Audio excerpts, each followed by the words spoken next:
This is Griffin from Breaking Points, and I'm here 7 minutes with Zohran Mamdani. Zohran, how's it going? How you doing, man? Doing well, man. It's a great shirt, by the way. Oh, thanks, man. I had to buy it because the airline lost my luggage on the way here. God, well, we're not giving them a shout out. This is for you, the shirt. I wanted to start with a picture. We interviewed you a year ago.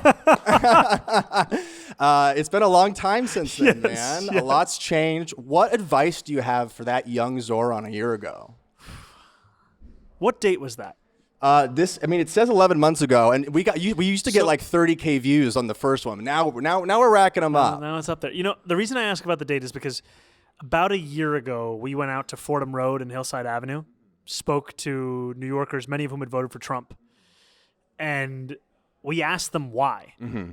And I think the advice that I would give that Zohran, I would continue to give myself every day is listen to New Yorkers. And a lot of times the political impulse is lecture.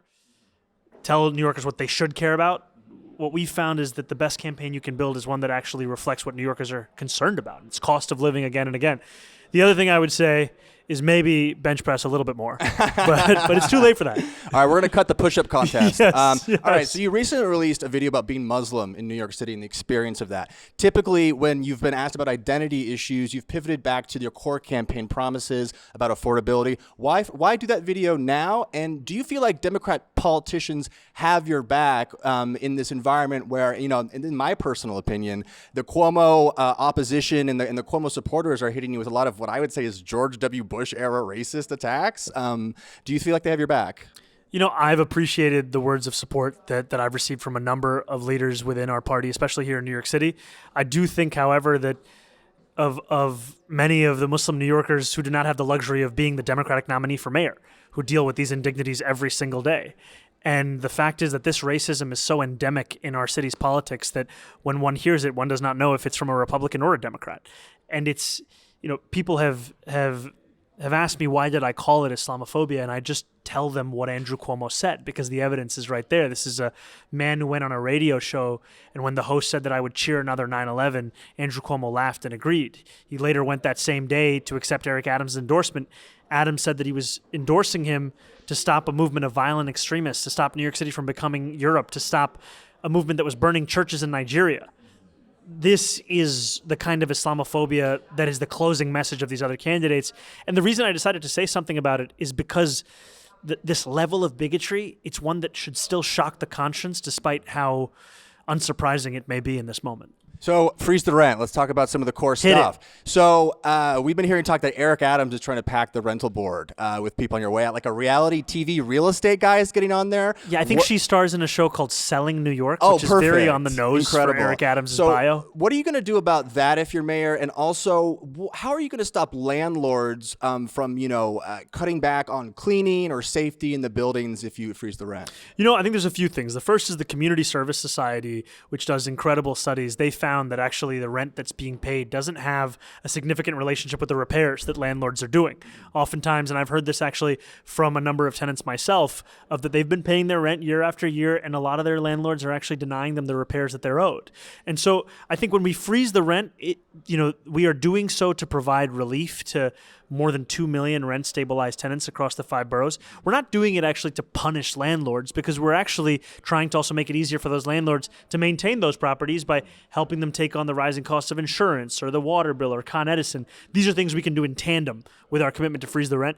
And look, Eric Adams' attempt to stack the rent guidelines board is unacceptable. It's a betrayal of New Yorkers. It's also a continuation of this politics for the last 4 years. And I continue to be confident in our ability to deliver that rent freeze. As a renter in New York, I feel betrayed by that. By the Eric Adams thing, not what you just said. Good clarification. I want to talk about ICE. We're seeing all these ICE videos of goons, unmasked people, taking people off the streets. Are you going to instruct the NYPD to arrest ICE or other federal agents that break the law in the city? Look, anybody who breaks the law in this city has to be held to account, whether that's ICE or whomever else. And I think that should be just the standard that we have in this city and in this country.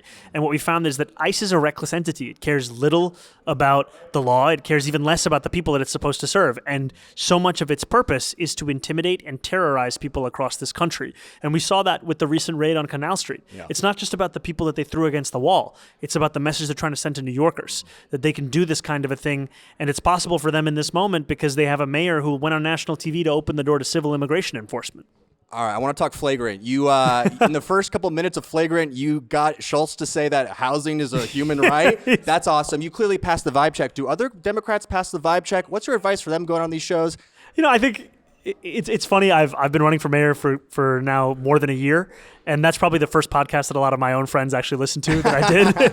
And I think it speaks to the fact that you have to treat New Yorkers, especially young New Yorkers, with legitimacy, as well as the places where they actually get their news. Mm-hmm. And so often there's a condescension in our political approach to anything that goes beyond traditional media. Mm-hmm. And I think it's time to bring that to an end. My advice to anyone going on those shows is just to be yourself, because if you're not, they will definitely get to the bottom of that pretty quick. Okay, I got one more question for you, and then I want to hear about the proposals and how people can help you. Sounds good.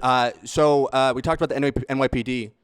We're going to, and your team's telling you to wrap up, so we'll keep this quick. Yeah. Are you going to arrest Netanyahu, especially with this NYPD commissioner? Look, I've said time and again that I believe that New York City is a city that believes international law, should have an actual embodiment of that international law.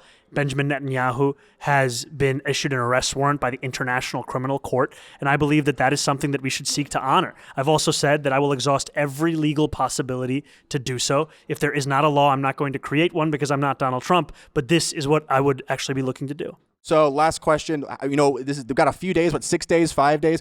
What can people do to help you in this time? We have a national audience. So what can our national audience do to help you at this moment? And let's roll through we're freezing the rent, universal child care. We're going to freeze the rent, going to make buses fast and free, deliver universal child care.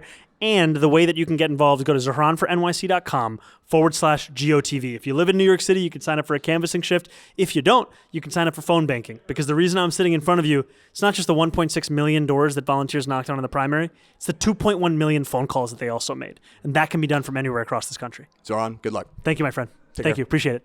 Hey, if you like that video, hit the like button or leave a comment below. It really helps get the show to more people. And if you'd like to get the full show ad-free and in your inbox every morning, you can sign up at breakingpoints.com. That's right. Get the full show, help support the future of independent media at breakingpoints.com.